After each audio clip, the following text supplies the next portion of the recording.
O despertar da imaginação. Capítulo 4. Revisão. O primeiro homem foi formado do pó da terra. O segundo homem é dos céus.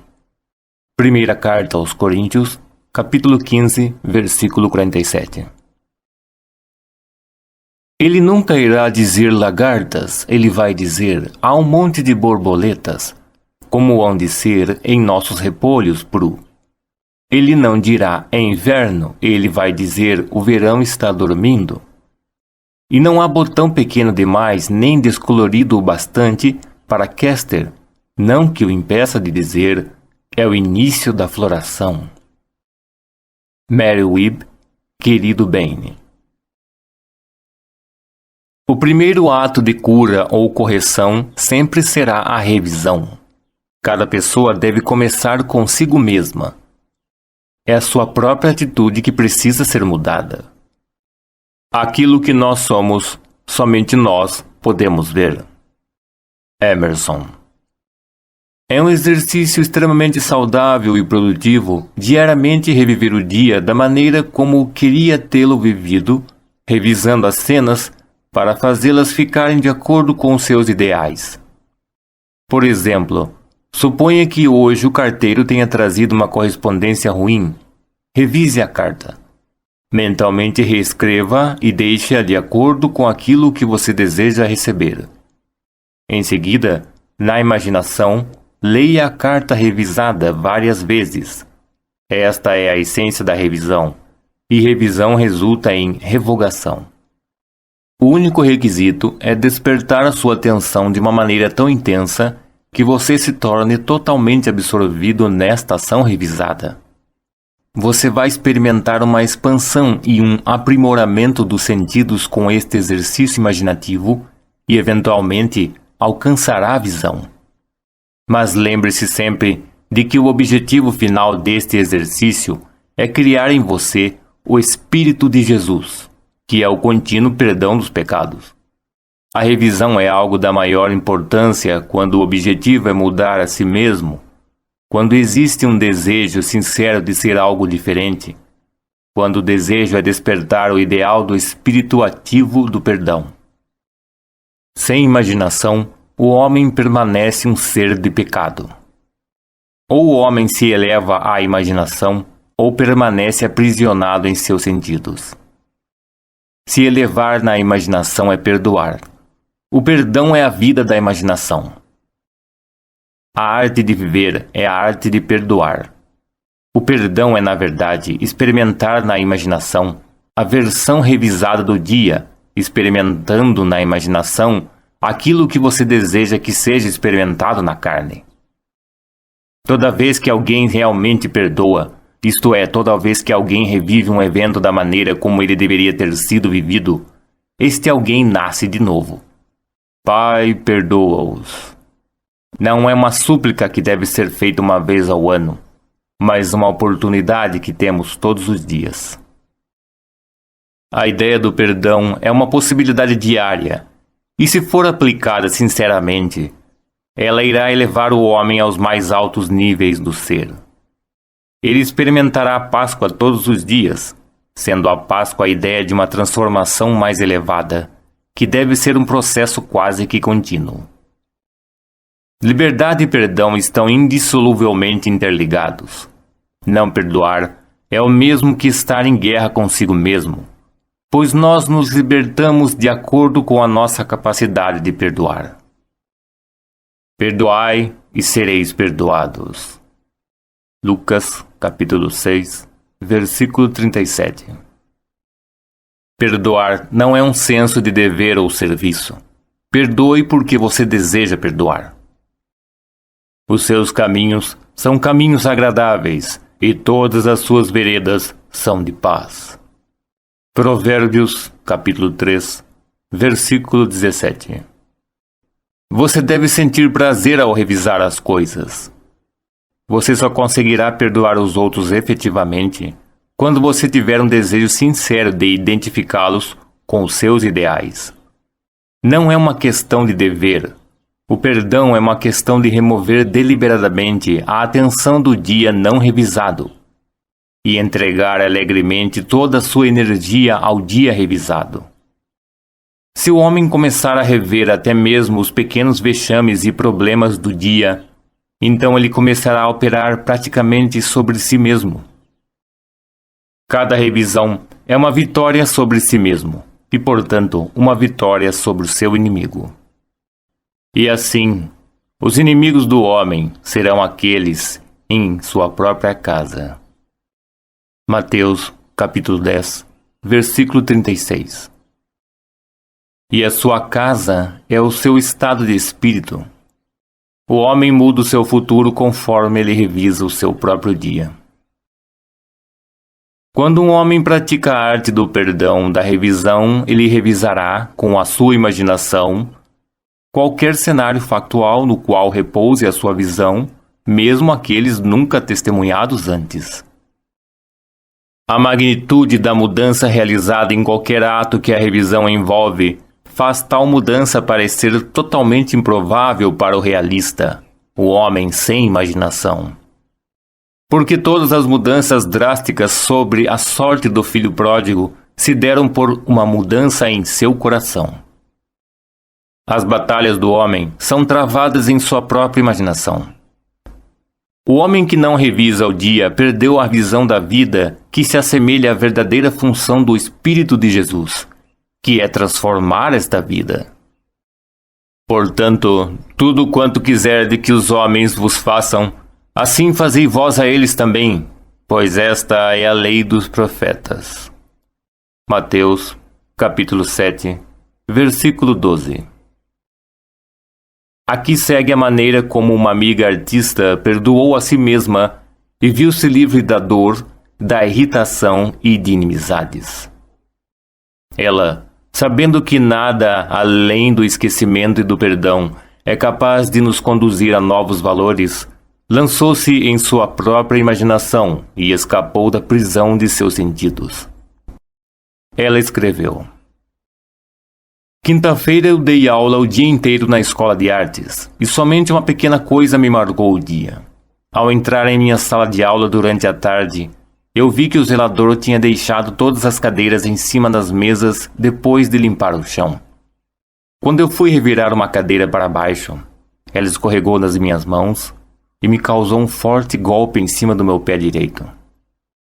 Eu imediatamente examinei meus pensamentos e logo vi que eu tinha criticado o homem por não ter feito o seu trabalho como deveria.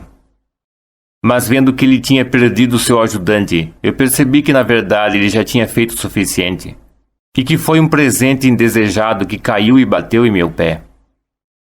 Olhando para o meu pé, eu percebi que tanto a minha pele quanto as minhas meias estavam intactas, e então eu esqueci o episódio.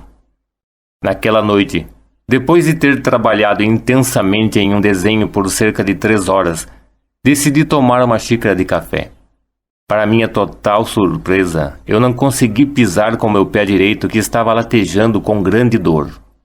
Eu me joguei sobre uma cadeira e tirei meu sapato para dar uma olhada.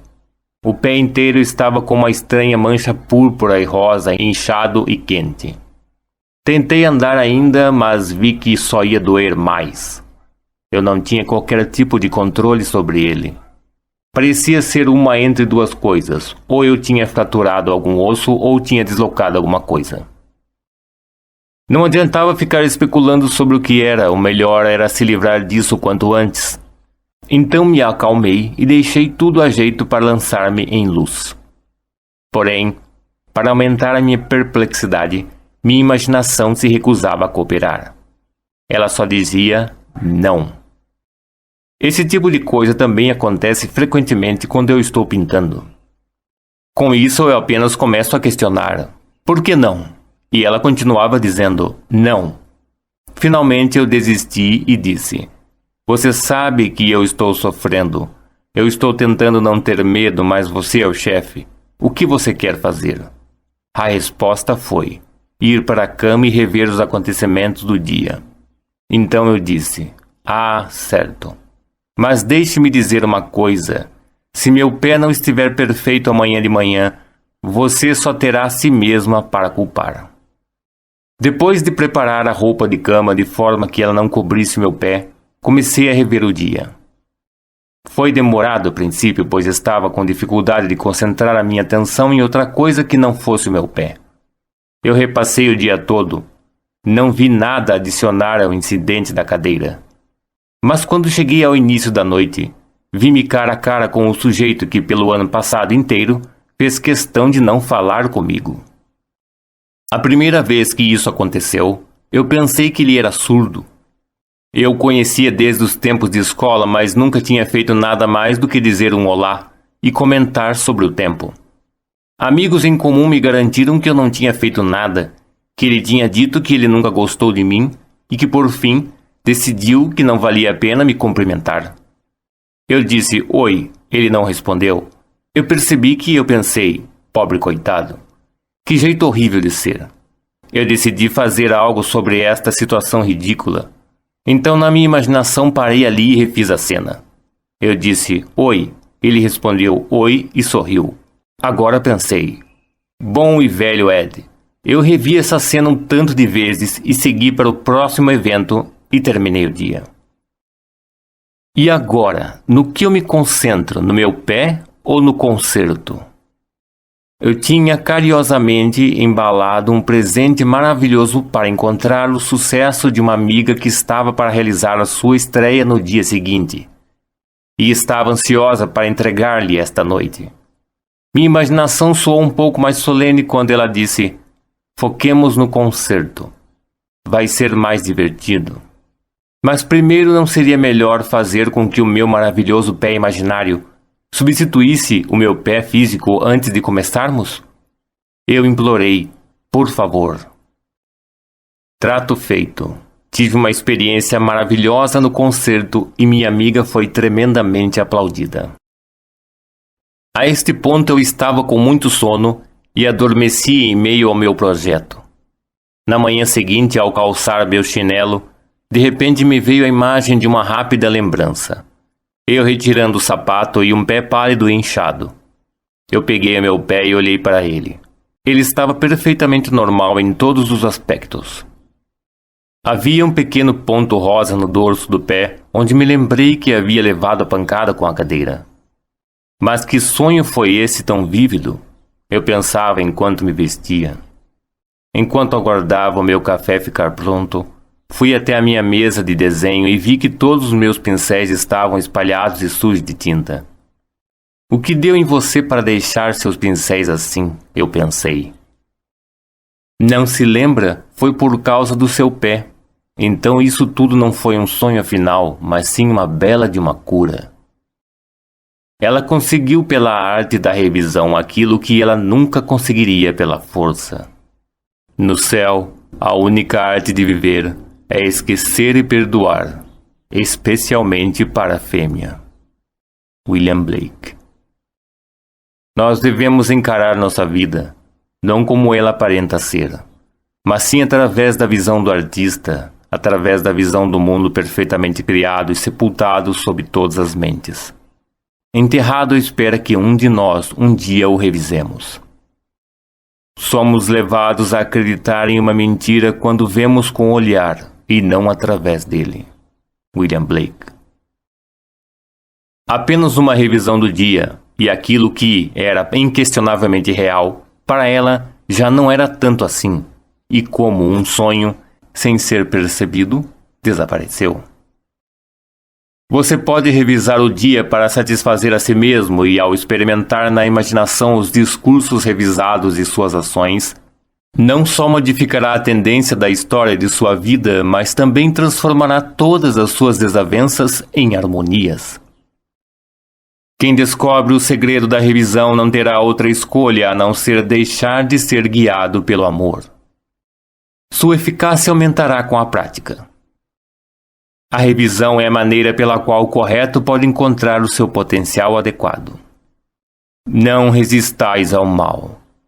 Mateus, capítulo 5, versículo 39. Pois todos os conflitos passionais resultam na correspondência de suas características.